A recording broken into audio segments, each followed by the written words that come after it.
tarde. Nossa, vou precisar desse microfone sempre para dar aula aqui. Bom, eu gostaria de começar agradecendo aos colegas, às colegas que aceitaram participar dessa primeira edição do encontro O Cotidiano na História das Ideias Linguísticas do Brasil, Colibri. É uma alegria estar ao lado de vocês, Carol, Jussiele, Karine e Júlia. Cadê a Júlia? Ali. Neste evento que foi pensado com muito carinho.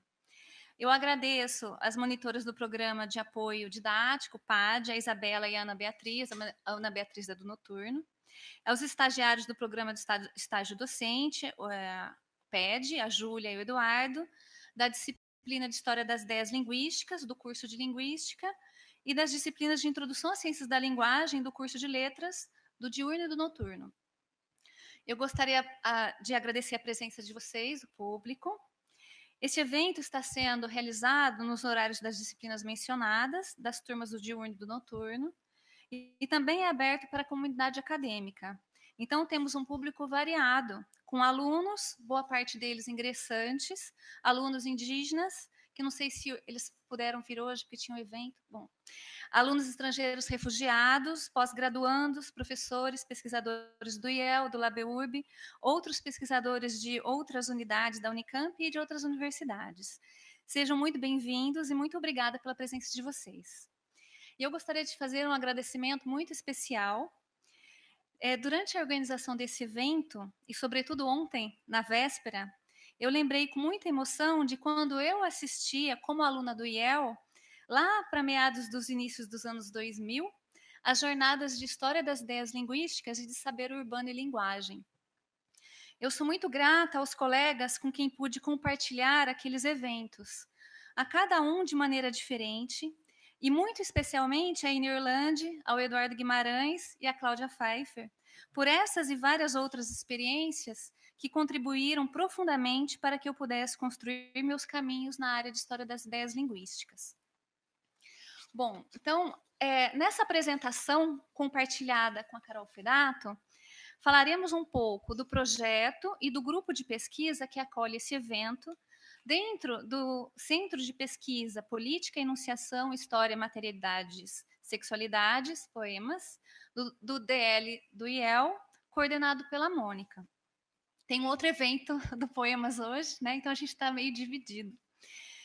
Com o desenvolvimento do meu projeto docente sobre os saberes linguísticos cotidianos na história das ideias linguísticas do Brasil, pude criar, em junho de 2018, o grupo de pesquisa no CNPq, o Cotidiano na História das Ideias Linguísticas, que coordeno em parceria com a Carol Fedato.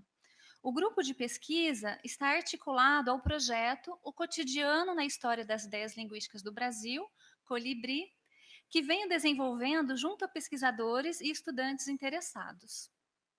Por que Colibri?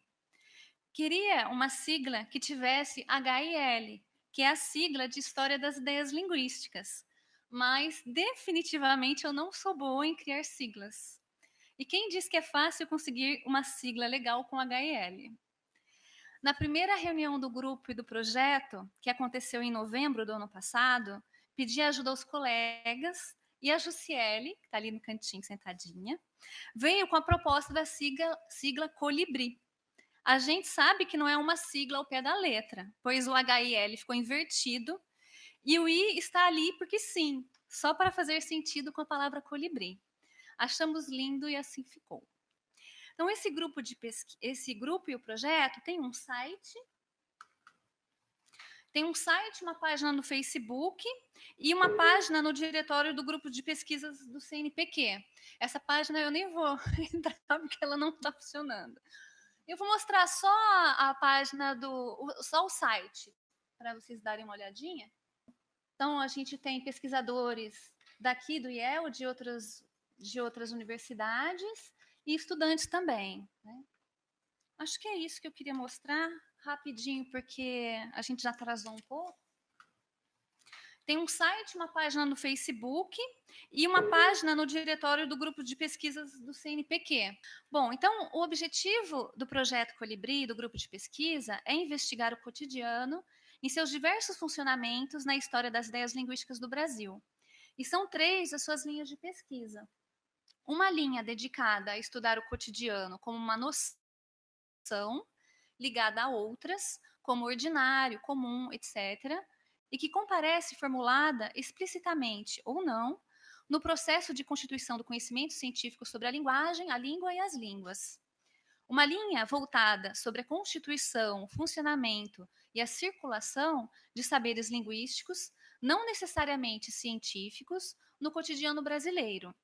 Interessa pensar os saberes linguísticos cotidianos isoladamente, entre aspas, ou também na relação com os saberes linguísticos oficiais, entre aspas, da linguística, da gramática, da imprensa, etc.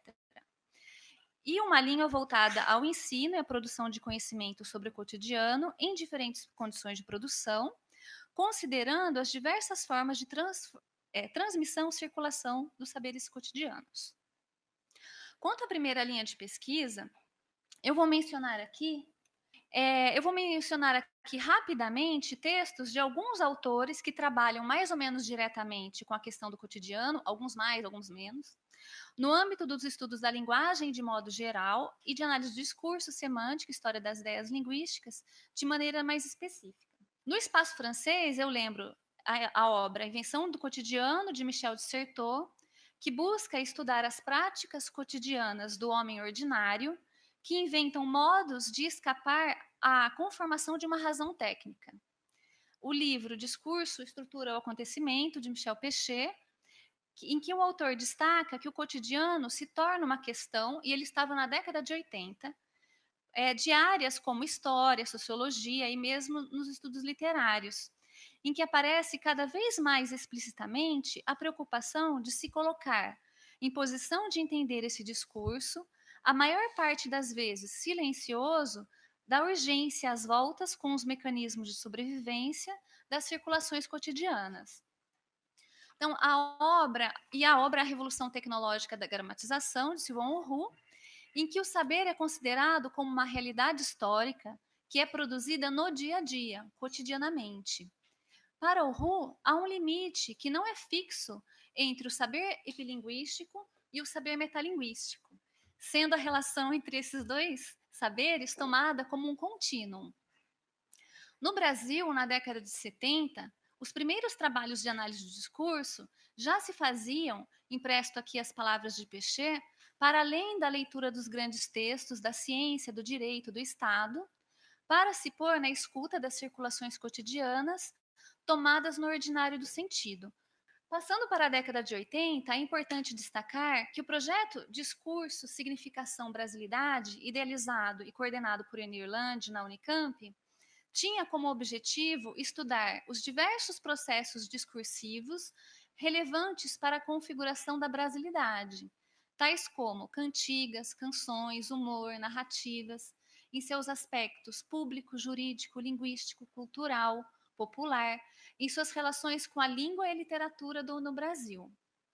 A realização dessas pesquisas produziu consequências importantes para os projetos internacionais que constituíram o Programa de História das Ideias Linguísticas no Brasil na década seguinte, década de 90, possibilitando que as pesquisas sobre a constituição dos saberes linguísticos fossem pensadas pela interrogação das conjunturas históricas próprias do espaço brasileiro. Dentro e fora desse programa, várias foram as produções que tocaram a questão do cotidiano. Por exemplo, o discurso cotidiano com foco na conversa, o estereótipo em suas contradições, também como uma forma de resistência, bem como o clichê e o processo de autoria na escola, ou o clichê no processo de constituição da brasilidade. A desorganização cotidiana dos sentidos na cidade, da periferia, sobre a pichação e sobre as minorias, as relações de poder do cotidiano que constituem o juridismo, com respaldo no senso comum. O cotidiano das ruas, em placas, nomes de rua, outdoors, folhetos, anúncios em alto-falantes, música, luminosos, pontos de referência, imagens. A relação entre língua imaginária e língua fluida, as relações entre os sujeitos, os saberes, as línguas, os espaços e os processos de gramatização E aí, considerando a gramatização do português, a gramatização, deixa eu ver, é isso. A gramatização brasileira do português e a gramatização brasileira do brasileiro. Então, essa relação de obras citadas, que não é exaustiva, tem apenas o objetivo de ilustrar um pouco de como a questão do cotidiano está presente em uma série de produções, de maneiras muito variadas, ainda que por vezes ela não seja o objeto central do trabalho. A proposta dessa primeira linha de pesquisa do projeto e do grupo é a de tornar essa questão central. Ainda em relação a essa primeira linha de pesquisa, é possível tecer outro tipo de reflexão sobre o cotidiano a partir do que Certeau chama de trabalho de ultrapassagem operado pela insinuação do ordinário em campos científicos constituídos, ou a erosão que desenha o ordinário em um corpo de técnicas de análise. Então, trata-se de explorar a passagem do científico ao ordinário e do ordinário ao científico, tendo em vista os processos de produção de conhecimento científico, de didatização, de divulgação, vulgarização, por exemplo. Interessa pensar os processos pelos quais conceitos ou noções vão se transformando em palavras do dia a dia, a ponto de se tornarem imaginariamente cada vez mais transparentes e evidentes. Paralelamente, também é possível refletir sobre a passagem do ordinário ao científico e como, nesses processos, nem sempre é possível distinguir palavra e conceito. Quanto à segunda linha de pesquisa, vou deixar para falar um pouco sobre ela na minha fala na mesa redonda. E em relação à terceira linha, eu gostaria agora de passar a palavra para a Carol.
Tá bom, Carol. O primeiro texto é de Walter Benjamin, texto de 1936, em que ele discute a questão do narrador. É um texto clássico, muito lido nas ciências sociais.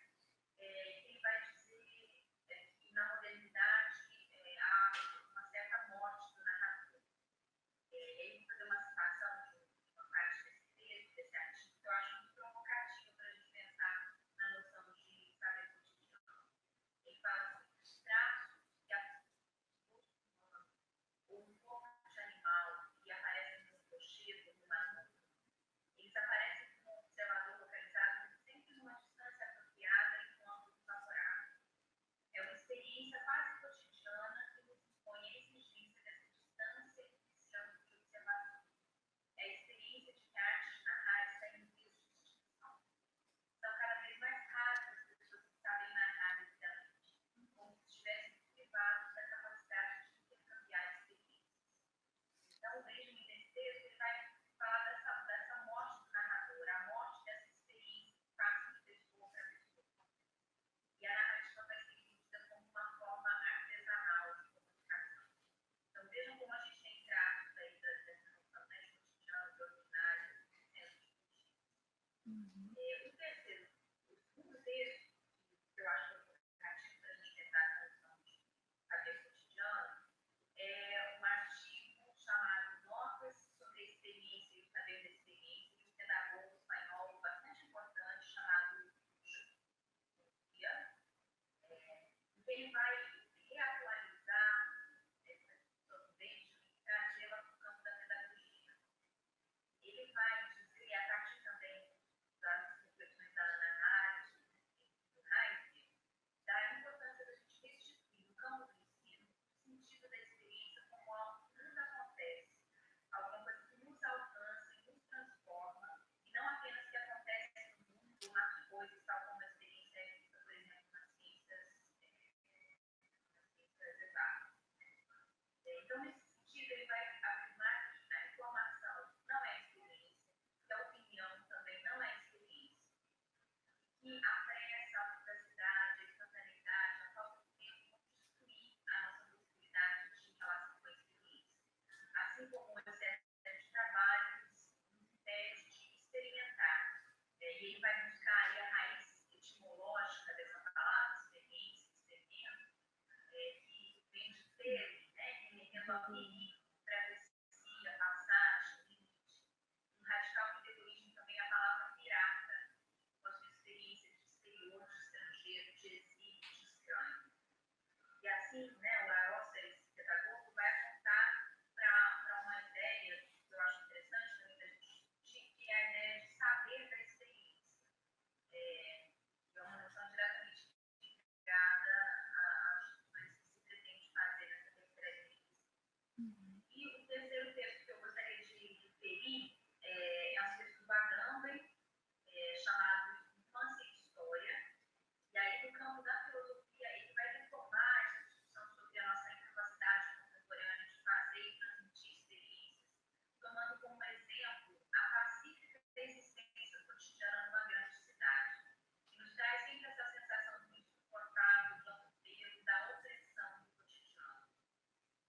Ele vai dizer, necessário, que seria interessante a gente restituir e propor uma nova reflexão sobre a infância, que é tomada por ele nesse ensaio como um grão de sabedoria do qual podemos adivinhar em hibernação o germe de uma experiência. E aí a infância é tida como uma dimensão humana na qual se situa um hiato, uma não separação entre a língua e o discurso, entre o semiótico e o semântico, em termos do Galveniste, entre o silêncio e o dizer. Então, a infância, para ele, é uma experiência do mistério, do enigma, também uma noção, uma ideia que vai ser desenvolvida pelo Larossa no campo da pedagogia.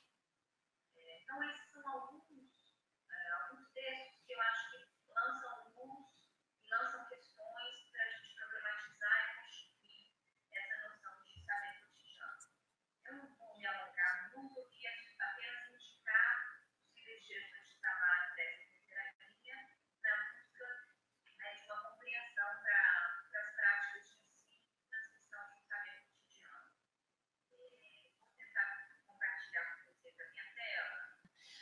Carol, bom, deixa eu ela precisa ouvir agradecimento, né? Pronto? Carol, muito obrigada.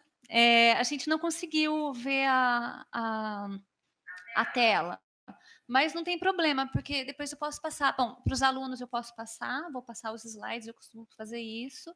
Então, fica para. A gente pode. Ah, pode sim, então. Então, são esses três textos, né? São as referências aí. O narrador do Você... Então, é isso. É o texto do Benjamin, né? O narrador, que ele vai inaugurar a discussão sobre a democrata, a morte da experiência. O texto do Jorge Larossa Montia, que vai trazer essa discussão do campo da teologia. E a conferência da Gandhi, que vai retomar essa discussão toda, trazendo o conceito de infância e introduzir uma discussão a respeito da linguagem para essa. Então, muito obrigada, Carol. Então, eu vou agora encerrar para a gente passar para o cafezinho. Então, tendo apresentado o projeto, o grupo e as linhas de pesquisa, eu deixo aqui nosso convite para quem tiver interesse em se aventurar pelas pesquisas sobre o cotidiano na história das ideias linguísticas no Brasil. Então, o presente evento é o comecinho dessa aventura. Seu objetivo não é o de apresentar trabalhos finalizados, necessariamente, mas acolher trabalhos em andamento de pesquisadores com percursos diferentes. Então, nós temos hoje à tarde a mesa redonda Desvios pelo Cotidiano, então comigo, com o trabalho Saberes Linguísticos Cotidianos, com a Karine, que é doutoranda em Linguística, que está fazendo o trabalho sob orientação da Cláudia Pfeiffer e que vai apresentar aqui o trabalho Língua e Modernização na Revista Modernista Elétrica, e com a Júlia, que está no segundo ano de graduação em Letras, noturno, e ainda está explorando possibilidades de trabalho em diferentes áreas dos estudos da linguagem, e que aqui apresentará o trabalho O Cotidiano como Espaço de Contradição, a Legitimidade do Sujeito em Dicionários Digitais. E à noite teremos a conferência da Jussiele, do PPGCL da Univas, sul de Minas Gerais, com o trabalho Constituição do Ensino da Língua Nacional no início do século XIX. Então, eu desejo a todos um ótimo evento. Muito obrigada.